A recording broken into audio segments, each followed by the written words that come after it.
Welcome to Villa Aurora, artist residence and former exile home of Leon and Martha Feuchtwanger. In our series Remembering the Emigres, presented in cooperation with USC Libraries, we invite you to explore the many facets of Salka Viertel, actress, screenwriter, hostess, and activist, who has been described as the social glue who bound the emigres together.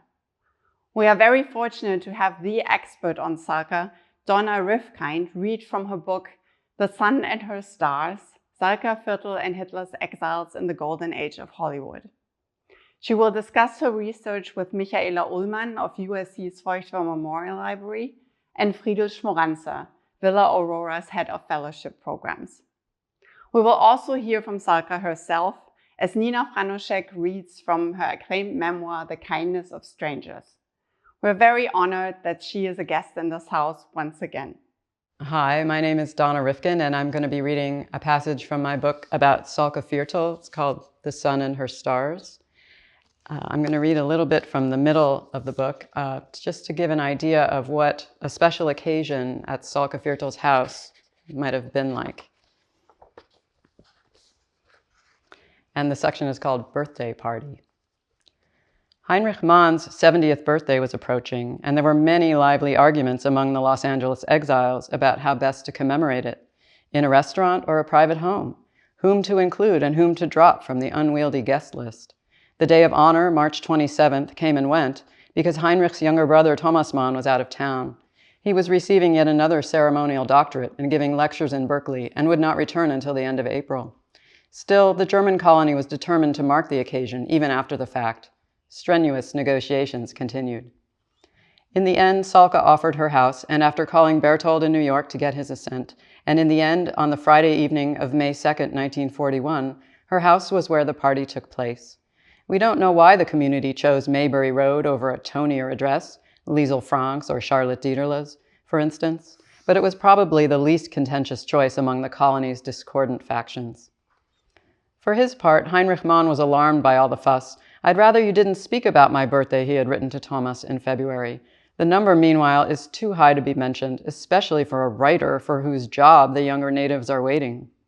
These were the justifiable fears of an old man looking over his shoulder, fears that were heightened by the trauma of his flight from the Gestapo, and compounded now as he struggled to restart his life as a writer in a foreign language and on a strange continent where he, once so famous, was humiliatingly unknown. By 1941, Thomas's wish for Heinrich's 70th birthday had not come true. The Mann brothers remained among the most reviled of those expelled by the Reich. This time, they would not deliver their valedictory speeches to each other in a formal German hall before a large audience, but in a California living room amongst a bedragglement of fellow outcasts. Even so, it was no ordinary living room. No host was better equipped to rise to this occasion than Salka Viertel. No one was more attuned to the poignance and the drama of the moment. In fact, Salka's triumph is that her staging of the Santa Monica birthday party and her account of it in her memoir have fixed the event in the collective memory more firmly than any of the Mann brothers' earlier speeches in the august Weimar-era halls of Munich and Berlin. With her usual improvisatory spirit, Salka brought the ping-pong table inside and added it to a makeshift collection of seating that could be covered with tablecloths and then taken apart quickly once the dinner was over. She arranged places for the 45 guests who, after many disagreements, had finally been invited. Every person in the house that night was an émigré. In addition to the guests, there was the young Viennese couple, Walter and Hedy Herlichek, who kept house for Salka and agreed to do the serving. Toni Spuler, Salka's Swiss-German friend who sometimes catered for parties, took over the kitchen. Also crowding into the kitchen was another collection of refugees who had gathered to witness the event under the pretext of helping to cook and serve. Salka had asked Berthold to send a telegram of welcome from New York for Heinrich Mann and was hoping to receive it before the dinner began so she could read it aloud. Mindful of the current feud between Nellie Mann and Alma Mahler-Werfel, she put Heinrich Mann next to herself on one side and Thomas Mann on the other. Nellie was opposite us, towering over the very small Feuchtwanger on her right, and on her left was Werfel, Salka noted. Martha Feuchtwanger and Alma flanked their husbands, while everyone else was seated strictly according to age and prominence.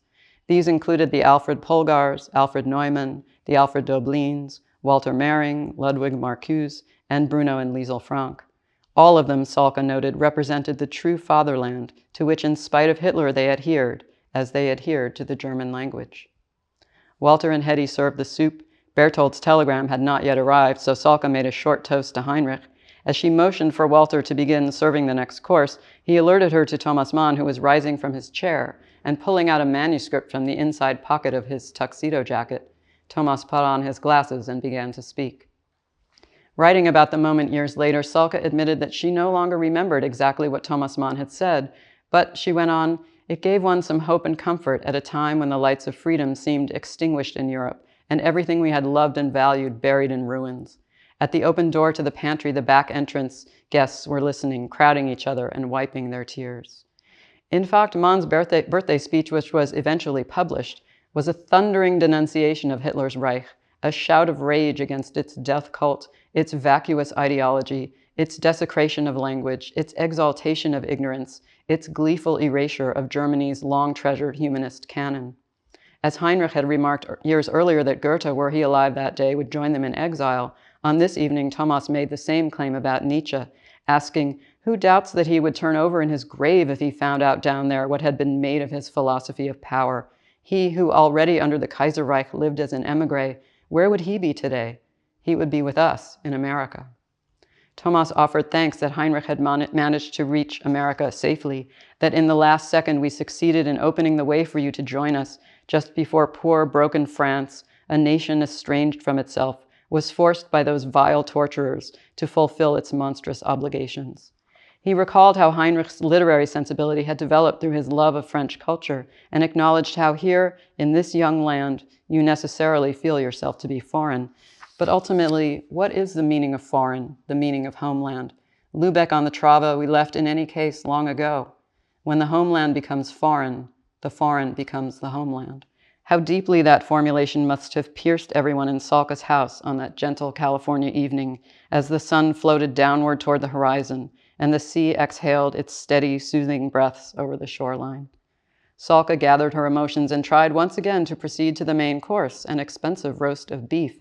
Bruno Frank and Leon Feuchtwanger were scheduled to speak once the meat course was done, and she was hoping to keep things moving.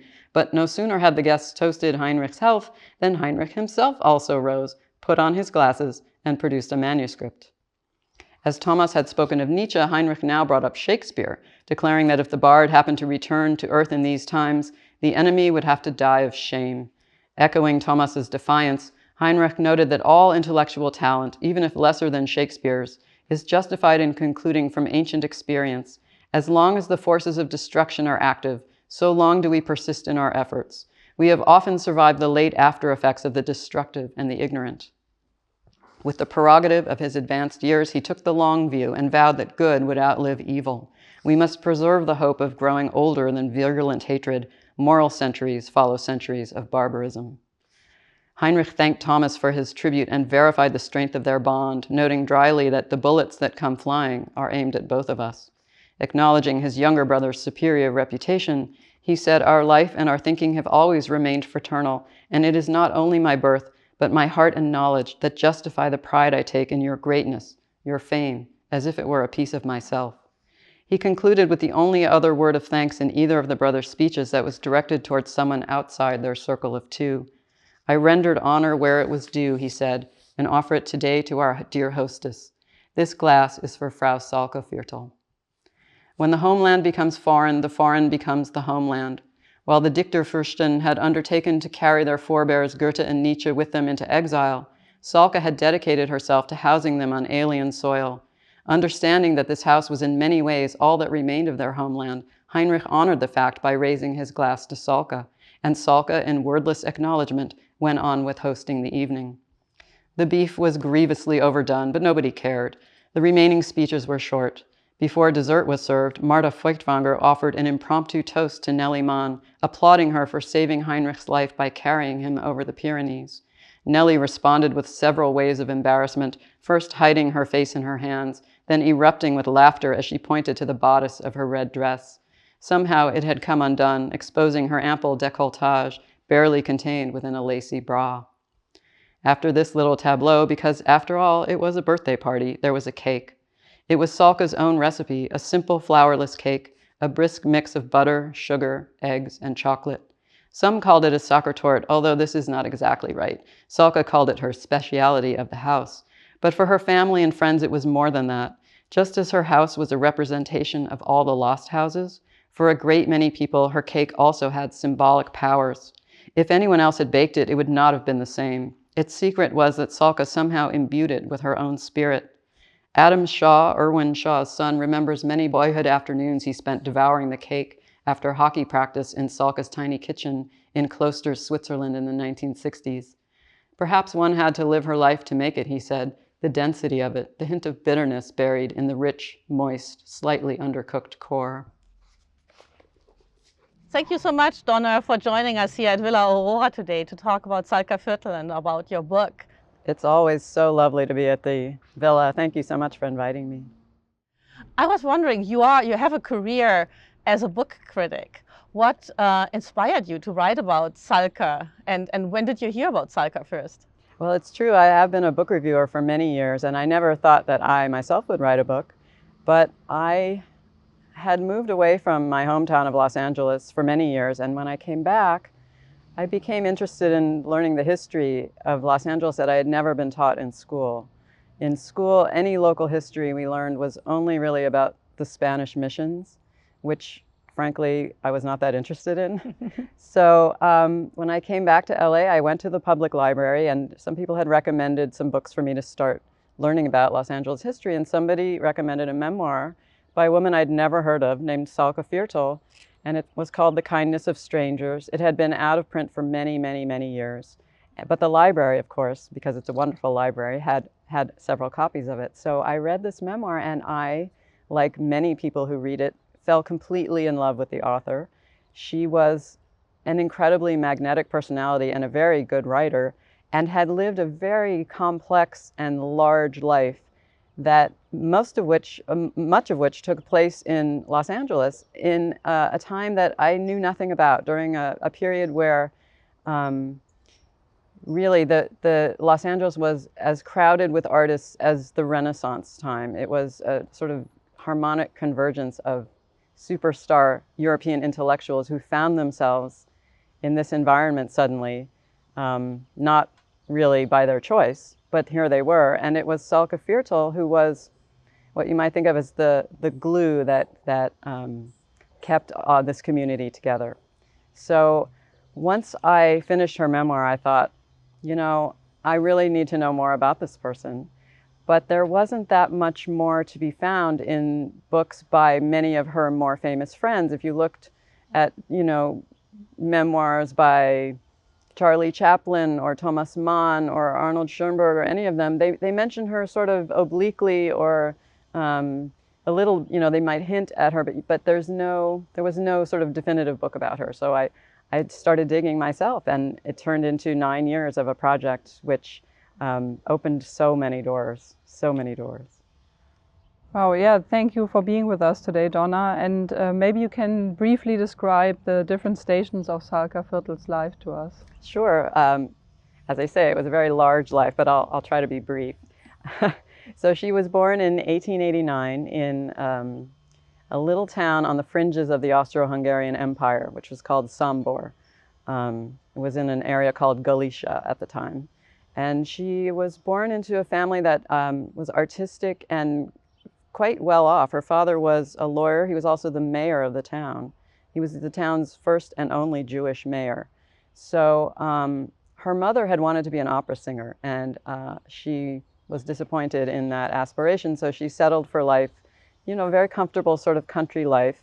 But she also, as was the custom in Europe, and maybe still is, on Sundays had people come over to the house, and the family would gather around the piano, and they would sing, and they would, you know, act out little scenarios. And it was an artistic house, that there was always music, there was always, you know, theater, there were books everywhere. And Salka herself aspired to be an actress, and actually became an actress, much against the will of her parents, because at the time, to be an actress for a young woman was considered not that much more, you know,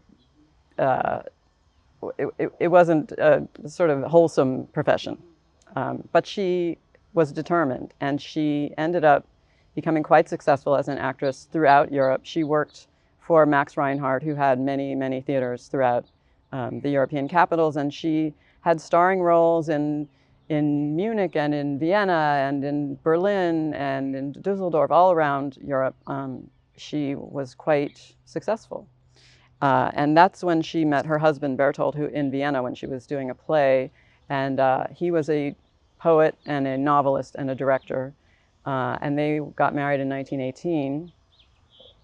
And at that point, they were mostly in Berlin. They started their own theater company, which was quite avant-garde and starred many people who were well-known, but would become much more well-known later in both theater and film.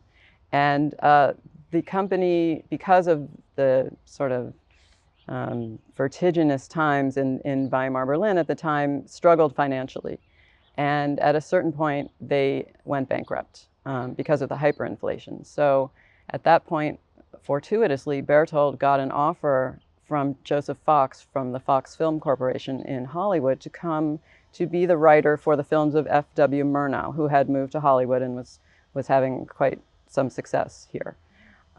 So the Viertels decided, purely for economic reasons, that they would give Hollywood a try, that they would come. They had 3 little boys at this time, and they had a huge network of friends in Germany and all around Europe, but they said, well, you know, we'll rebuild our finances. Like many people who come to LA, they thought it was a 5-year plan. We'll rebuild our finances and then we'll go right back to Europe and we'll start our theater company. It didn't quite work out that way. They came to Hollywood, and at first Bertold was quite successful at Fox and then at Paramount as a writer, and he started directing a little bit himself.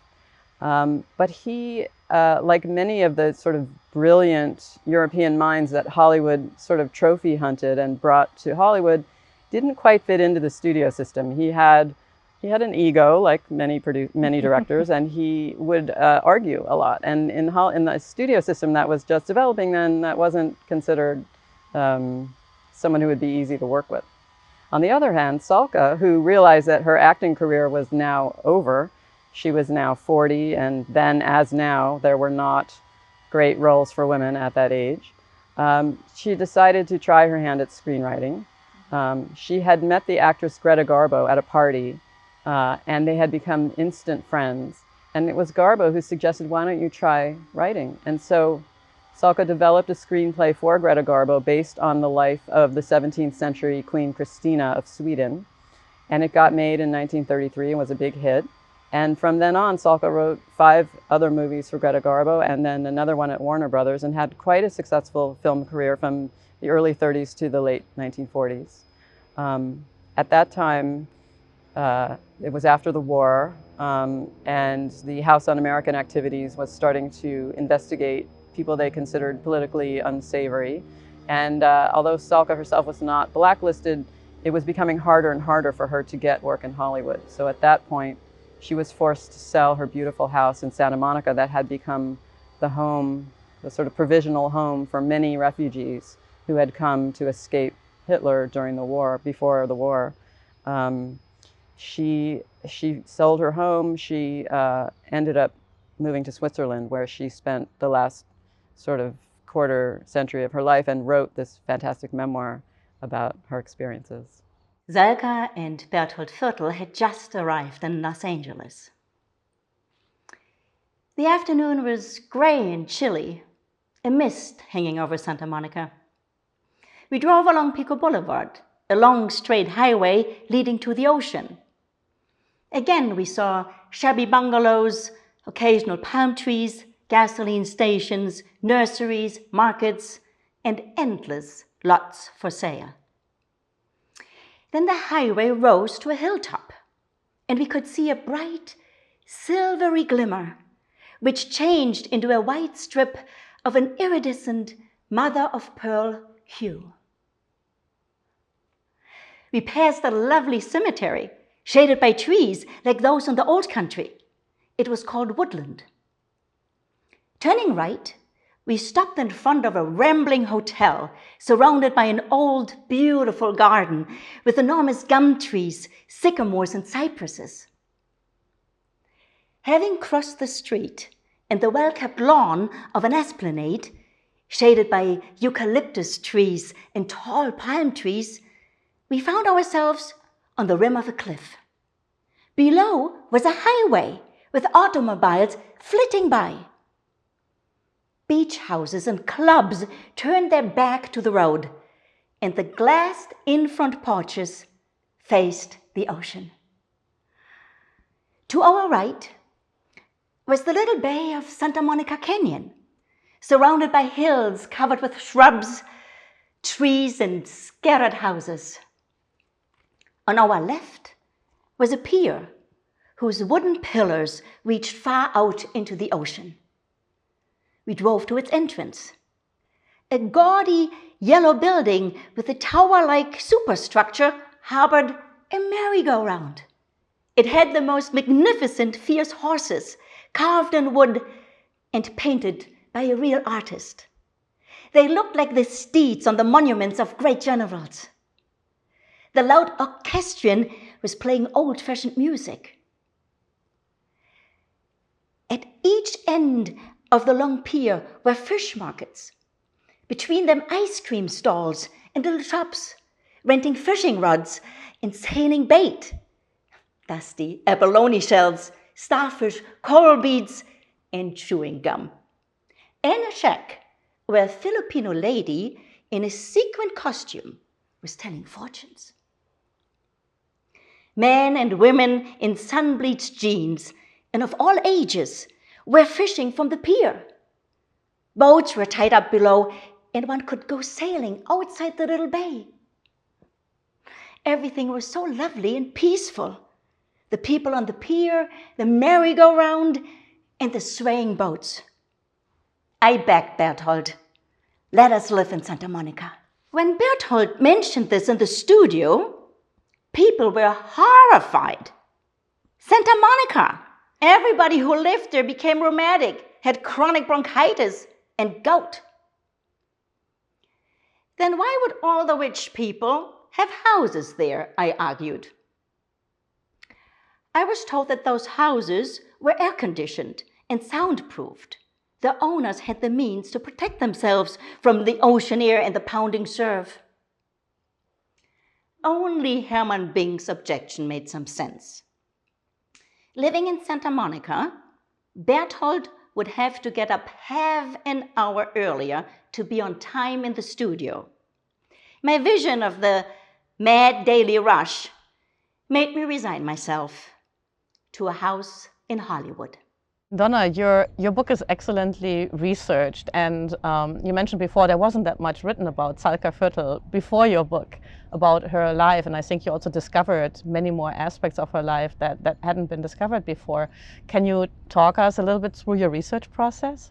Yes, it turned out that there actually was quite a lot, not specifically written about Salka, but about the arenas in which she rang up her accomplishments. So those would be in Hollywood, but also in the anti-fascist emigration, which began in the late 30s when, after Hitler had took over in 1933, and it became harder and harder for not just Jews, but anyone who opposed the regime to work. Their livelihoods were destroyed, their lives were destroyed. It was clear that the longer they stayed, the more difficult it was going to be and the more dangerous. So they all started propelling themselves anywhere they could, and many of them came to the United States. And why did they come to Los Angeles? Well, the usual question is because the film industry was here, but that's not the whole answer, because many of them had nothing to do with the film industry. The reason they came was that there were networks here. There were people who knew them and their milieu and could help them. It's the reason any refugee comes anywhere, because they know there will be an open door there. Someone who understands them, can speak their language. And for those people, Salka Viertel and actually many other people who had come earlier to Los Angeles from Europe were able to serve that purpose. So if you came, let's say you came in 1935, you were traumatized, you did not speak the language, you did not drive a car, you had no idea how to navigate this very exotic environment. Someone like Salka Viertel would help you. They would take you to the Grand Central Market and show you how to do your shopping. They would arrange for you to have English lessons. They would introduce you to people who might be able to give you a job. And this was crucial for this very large community. It's estimated that there were about 10,000 German-speaking immigrants who moved here in the decade after Hitler took power in 1933. So Salka had many skills that allowed her to fulfill this role. She was an actress first and foremost, so she was a genius of improvisation. She could adapt to any environment. And I think she was able to show people how you could do that. The first thing to do was you had to learn English. Salka herself spoke many languages, and English, I think, was her 8th language that she learned. If you didn't speak the language here, there was no way that you could really navigate these surroundings. But also she had a gift for introducing people to each other, to say, well, you might work well with this person. So in her living room on these Sunday afternoons in which she had these parties, there were both movie folk and there were immigrants. And so, for example, Franz Waxman, who was a young composer in Berlin, had left Europe and arrived in Los Angeles and had been fairly successful in Germany, but didn't really know how he was going to jumpstart his career here. He walked into Salka's living room and immediately a man started up out of his armchair and said, I've been looking all over the world for you. You are the composer for my next movie. And that man was the director James Whale, who was just starting to work on the movie The Bride of Frankenstein. And he had heard Waxman's film score for another movie in Germany where there was some sort of otherworldly chorus coming from the ceiling where he had put a camera. And he thought this music was perfect and it would be perfect for The Bride of Frankenstein, this sort of, ghost music. And so that started off an enormously successful career for Franz Waxman, many Academy Awards. He was very active in the classical music community in Los Angeles, which at the time was first class. And so these were the kinds of arrangements that happened almost organically in Salka Viertel's living room. And you said, if I can just follow up, you said when we started to talk that you did research for 9 years on this book, right? And I think you also went to Switzerland, to other places. Can you allude a little bit about what places you went and what you found? And Sure, yeah. I thought I was writing a local book, I wouldn't have to travel very far, maybe to Santa Monica, maybe to the library. And then I ended up going, as you say, to Germany where there is an archive for Exile literature, a magnificent archive in Marbach, right? southern Germany, in Marbach, yes. And that's where Berthold and Salka Viertel's papers are, along with many, many other exiles. So I was very fortunate to spend a week there going through her papers. There are letters, there are diaries, there are a lot of photographs. And then I also, I went to Switzerland where she had lived during the end of her life. It's a little ski resort called Klosters, and it was known at the time as Hollywood on the Rocks because all the movie stars would go there for the Christmas vacation. They would go skiing, so the hotels would fill up with, Audrey Hepburn and Gene Kelly and all kinds of movie stars, and that was nice for Salka in sort of her later years to have these reunions with the Hollywood people she had known. But other than that, I think she was fairly isolated in Switzerland, although she did travel quite a bit. She came to the United States several times during that time. But I also went through the archives at Warner Brothers. That was actually the first place I went. And that was the first time I saw Salka Viertel's signature, because they wrote lots of memos to each other. They wanted everything sort of memorialized in these memos so that they could blame each other when things went wrong. So I saw, a memo of hers with this enormous S and her exuberant signature. And that was really the time when I felt I was shaking hands with history. That time that I saw her signature, it really was an immediate connection. So are these the Warner Brothers archives at USC? Yes. Yeah. Yes. Yeah. And that was because she worked on a Warner Brothers movie called Deep Valley, starring Ida Lupino in 1947. Very good movie, by the way. Friedel, you were involved in the research process as well. Can you tell us a little bit about what your part was and also what you learned about Salka that you didn't learn before or didn't know before? Sure. I mean, in comparison to the 9 years, it was quite a small part, but it was very interesting for me too. We basically translated Salka's memoir together, The Kindness of Strangers, and yeah, also discussed together the backgrounds and the biographies of several people that came up.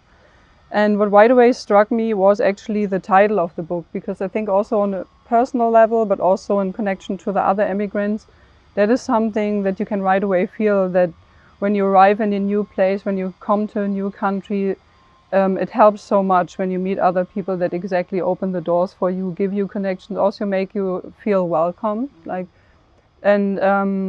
what I said, it was a personal relation, but I could also see how this helped other people. And I personally have heard, of course, of her name because of the beautiful salons that she did as the Feuchtwangers did here at Villa Aurora. But what was new to me was to know the extent of her influence in Hollywood, that she was at a time, in her heyday, one of the biggest female earners in Hollywood, and also the extent of her activism, and that she basically would never back down, even in times of hardship, to do the thing that she felt was right and to step in and help others. And I would think that now, maybe with Time's Up and also this discussion more about women and their position in Hollywood, upcoming award seasons and everything, that it's a perfect time maybe to bring this topic up again and shine more light on a person like Salka, because I think it's, yeah. That's a great point. I also want to point out, as far as Friedel is concerned, that she was able to illuminate for me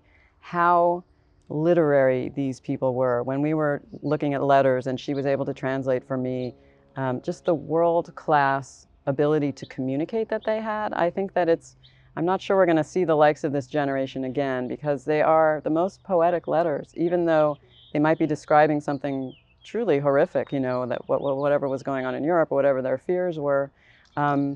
Just the caliber, the intellectual and emotional caliber of the way these people communicated, I don't think I would have understood properly without Friedel's help.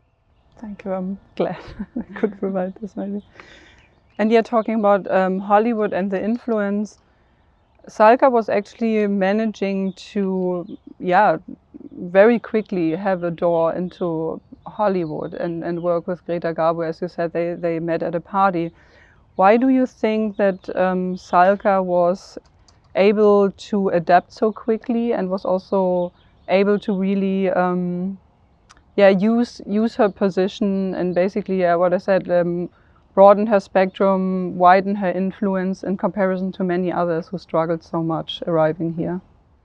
I think that women in general had an easier time than men when they came, because women were used to being in subordinate roles. So it was easier for them to sort of put their ego aside a little bit. They had to fight in the studio system like everybody else. It was a kind of dog-eat-dog environment, but they understood when to take the low road, you know, when to be quiet, really. And so women were, you know, involved in every corner of the studio system.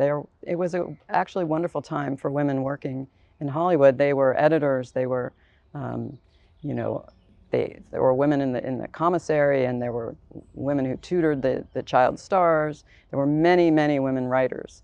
And Salka, I think, because of her gift for improvisation and for diplomacy, was able to negotiate between these giant egos in a way that made her valuable. So when she worked with Irving Thalberg or David Selznick, they trusted her. They thought, here's someone who can, you know, deliver a screenplay, but who also will use tact and diplomacy and not sort of step on any toes in a way, but was at the same time a rather confident personality who, you know, had a point of view. So it was an unusual combination of skills, but one that was uniquely adapted to survival in the studios. You mentioned before that Salka grew up with, you know, having these Sunday meetings with the family coming over, music being played and so on. And she continued this here in Hollywood or in Santa Monica. She had these gatherings, Sundays at Salka. What do you think? And she brought together not just German intellectuals and artists, but Hollywood people, new arriving American people who wanted to break into the industry, artists. What do you think was her ambition to host these gatherings every Sunday and bring together people? Well, first of all, Sunday was the only day off in the film industry. They worked the other 6 days. So people were really desperate for a little bit of relaxation. And Los Angeles then was not people did not socialize necessarily at restaurants or at nightclubs. The Hollywood people did that mostly for PR, you know, when they wanted to be seen or be seen with somebody. They went to each other's houses. So that was sort of a normal thing to do on Sundays. But at the same time, Salka had remembered this sort of tradition that her mother had of having an open house, and it was very natural for her to invite people over. She was a fantastic cook. She immediately made you feel welcome. She just loved having lots of people at her house. So, and people loved coming to her for the reasons we're talking about, because, you know, if you were from Europe, you would come into her house and there were books on the shelves that were the same as your books, and the smells coming from the kitchen were the same as your mother's cooking. And so everything immediately made them feel that they were home, or that they were in a sort of hologram of home. You know, if their home had been destroyed or it was a place they could no longer go back to, they knew they could come there. And she was very unpretentious, and she never thought of these Sundays as salons. It was other people who called them salons. She really just thought of them as tea parties, as cooking for friends, you know. And she would happily go to other people, because she wasn't the only person in town who was doing this. The Feuchtwangers were having Sunday open houses, and the Schoenbergs and all sorts of people were doing the same thing. So it seemed like a natural thing to do for her. And it was, you know, it was very casual. There were dogs running in and out. She loved dogs. Her 3 kids were, you know, blasting through the house on their way to the beach with their friends. So it was a real family house, and it had that sort of feeling to it.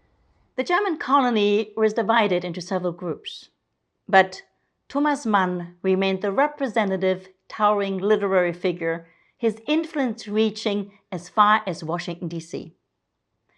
Bruno and Liesel Frank had been close to the Mann family for many years, and the friendship continued in Hollywood.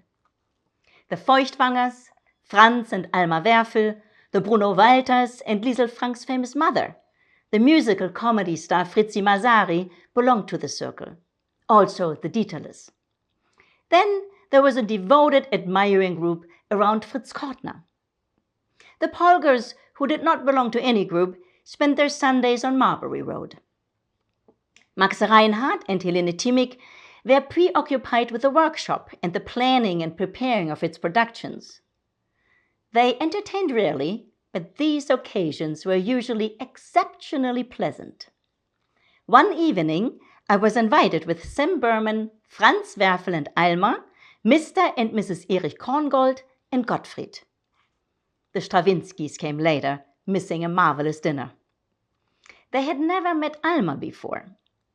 Remembering her position in the musical world and forgetting Werfel, she rushed toward Stravinsky, announcing, "I am Alma Mahler." She was an imposing woman, still blonde with huge blue eyes and the old-fashioned charm of a Viennese beauty. The 2 great composers, Stravinsky and Schönberg, avoided each other ostentatiously, and in fact only shortly before Schönberg's death did they mutually acknowledge their importance. Later, Stravinsky paid great homage to Schönberg and to his music. In November, when the Germans had reached Sevastopol and Rostov, gloom settled on everyone. But in December, the Soviets reconquered Rostov, relieving Moscow, and their offensive gave hope that the tide was turning. To this hope, my mother and I clung persistently and desperately, praying for Dusko, Hanya, and Victoria, and the millions of Slavic and Jewish people. On one of the gray December afternoons, I left the studio quite early, and trying to fight my dismal dejection, I drove to the Santa Monica Pier. The clouds above the horizon had broken up and become purple, mauve, pink, and silver gray. The sun in their midst was like an enormous orange. I walked down the deserted pier, watching the orange ball disappear in the clouds, then suddenly come out blood red and sink into the dark water. At the very end of the pier, a young girl was sitting on the wooden planks, her legs in torn, faded jeans dangling through the railing. She wore a man's shirt, wide open, showing firm round breasts. In one arm she held a fat baby, which was sucking avidly. In her other hand a fishing rod. Its line stretched far out in the water. She was watching the float with great concentration. I could not tear myself away from this side of complete calm and satisfaction. Next morning, I took my mother for a drive in the open car along the Pacific, and we listened to the Sunday concert from New York, which came over the radio. It was a combination of two of Mama's great pleasures. Arthur Rubinstein was just finishing the first movement of the Tchaikovsky Piano Concerto No. 1 when the broadcast was interrupted, and the announcer said that early in the morning, Japanese airplanes and submarines had attacked and sunk the American fleet in Pearl Harbor. Since we are here at Villa Aurora, and we all mentioned it already a little bit, the Feuchtwangers also have been known for hosting beautiful dinners and bringing people together. Can you maybe talk a little bit about the relationship of Salka Viertel and the Feuchtwangers? So the German colony, I think, was divided into several groups because everyone found themselves here didn't mean that they all necessarily got along perfectly well.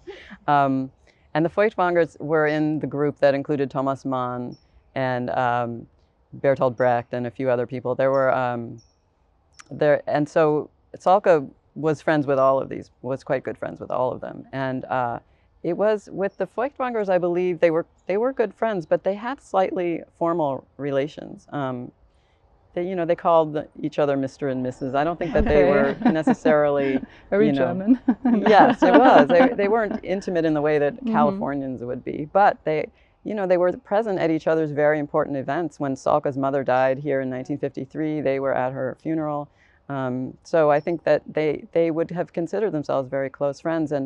And when I was at Marbach and I was looking through Salka's letters, there was one from Martha Feuchtwanger where she, after Salka published her memoir in 1969, she wrote sort of a fan letter where she said, I really admire the way you're able to deliver somebody's personality in just one sentence. And she said, but what I most admired about your memoir was what you did not say.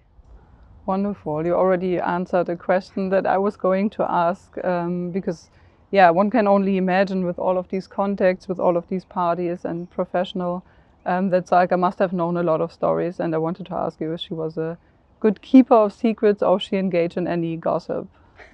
I think that both of those things are true. Yeah. She was ultimately an extremely loyal person.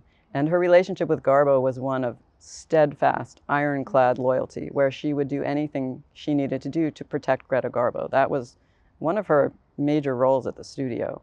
And you see throughout her memoir that she's very discreet about Greta Garbo. She doesn't really write that much about her, actually, except their professional relationship. On the other hand, I think she loved a good piece of gossip as much as anybody did.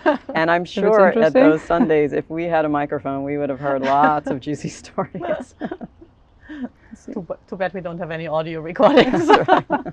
In addition to being a great hostess and also a great screenwriter, Salka was also a highly political person. She was, she engaged with the Hollywood Anti-Nazi League and also the European Film Fund, which secured affidavits for people coming over here from, Europe, Nazi-occupied Europe. Do you think that her political activities contributed to the end of her Hollywood career? That's a very good question. She had been political since before she came to the United States. She was involved in the creation of unions among actors in Europe, where she met people like Brecht. So it was sort of a natural evolution for her to become politically involved in Hollywood. She was one of the but one of the early members of the Screenwriters Guild.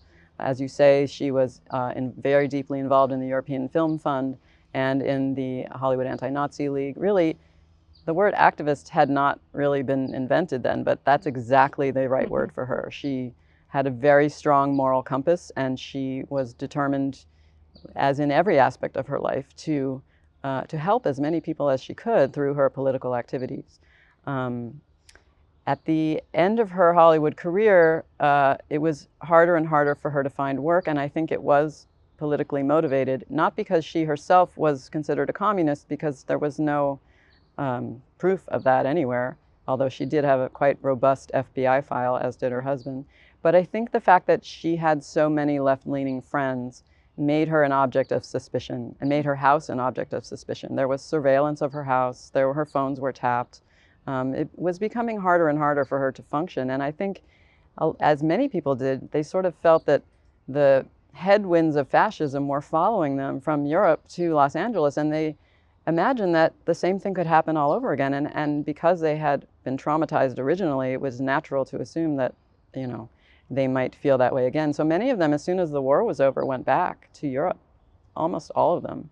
And Salka herself did not intend ever to go back. She did not want to go back to Germany. Her husband Bertolt had gone back to Vienna and was directing there, and he was clamoring for her to go back there. She vowed she would not go to Vienna. But Switzerland, for her, I think, as for Thomas Mann, they saw it as a little bit of a sanitized Germany, where they could feel that not quite as compromised by living there, but it would still have a lot of the same wonderful aspects that they remembered from Germany. So yes, I think her reasons for leaving were chiefly economic, but there was a political underpinning to that need as well. Yeah, I would say, yeah, after you dived so deeply into Salka's life story and with all of this background, what fascinates you most about this person, and what would you think, what are the things that people should know about her that are really unknown to this day? Well, I want to say that she is someone that I unequivocally admire, and I don't want to make it sound like she was a saint, because she would be the first person to tell you that she was not, you know. But she was able, in a time of crisis, to make the right decisions, to determine what the right decisions might be, and to follow up. And for all of us, even now, you know, we find ourselves in a time where communities have been destroyed for a very different reason. But we have to kind of figure out how to reestablish a community, whether it's over Zoom or in any way we can. And I think that that was her sort of predicament as well. How do you establish a community when yours has been destroyed?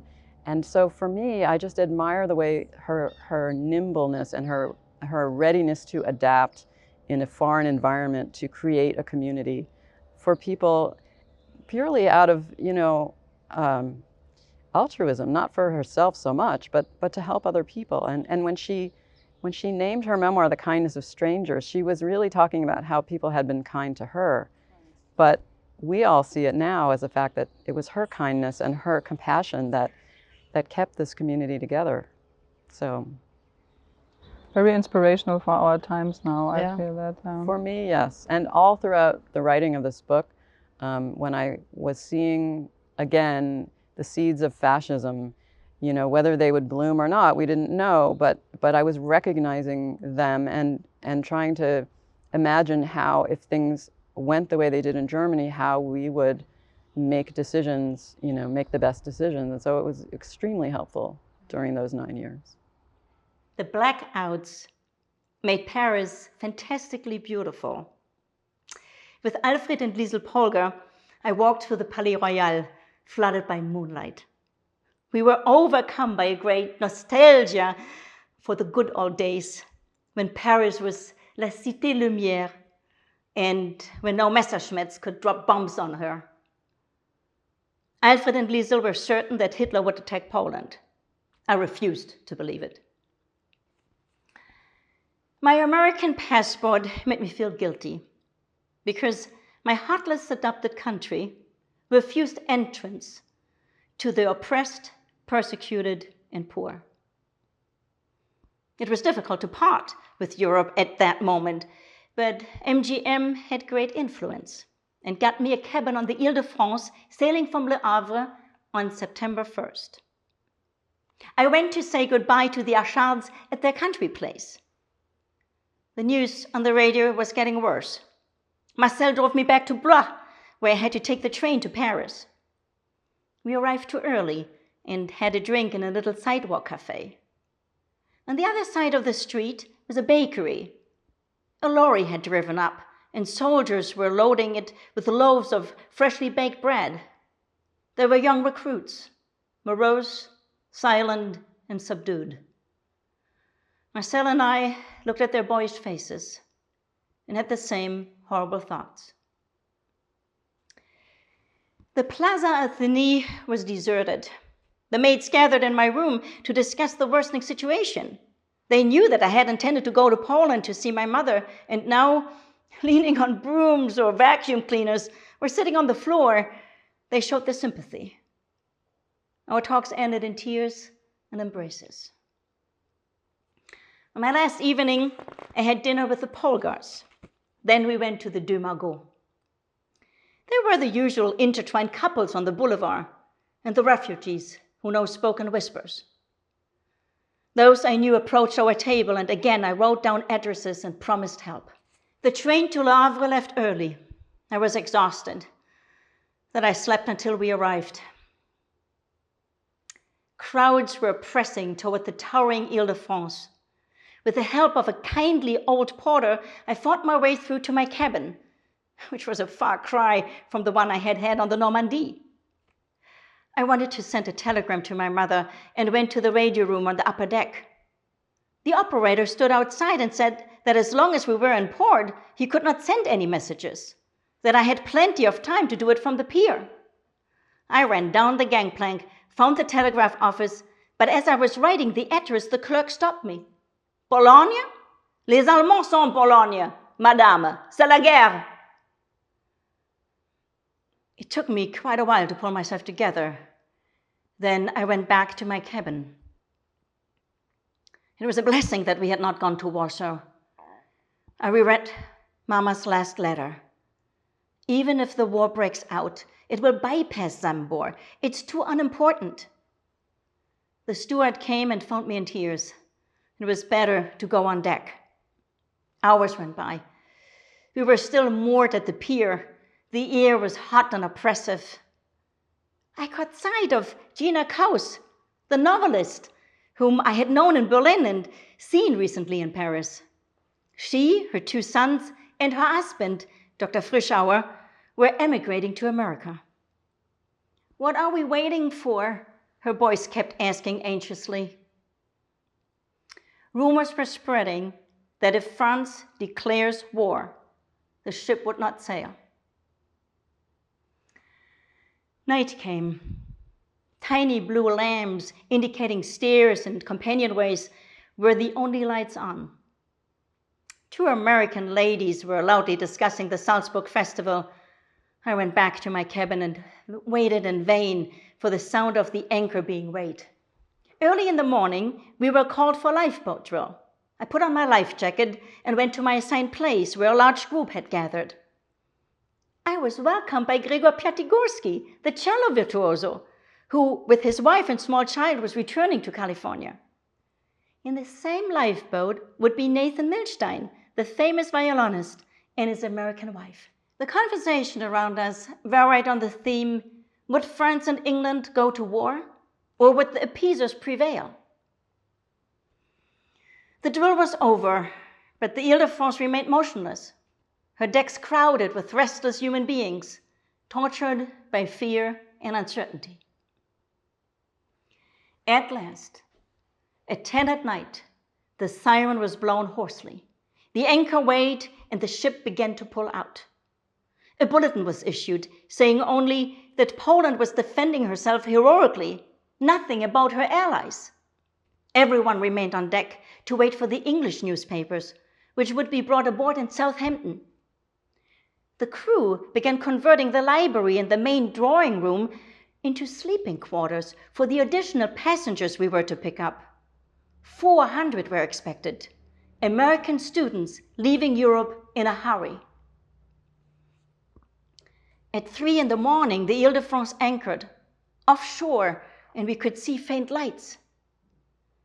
Wasn't Southampton blacked out? We waited another hour until we heard the motors of approaching tenders. The first to come aboard were Western Union messengers with telegram blanks and the English newspapers. The passengers pounced on them. I succeeded in getting hold of the Times, and overwhelmed with the emotion, I read the headline, "England and France declare war on Germany." "At last!" exclaimed an American near me. I cabled to my family in Santa Monica that I was sailing. I was not permitted to name the ship. Meanwhile, the other tender unloaded a horde of Americans, young men and girls. They climbed aboard with rucksacks and suitcases, laughing and pushing, rough, handsome, and healthy, joking about the U-boats. Had the Ile-de-France enough lifeboats? Where would they sleep? How about the bar? The whole thing was tremendous fun. Next morning, we were sailing full blast. My steward told me in great secrecy that the British ship Athenia had been sunk close to the English coast.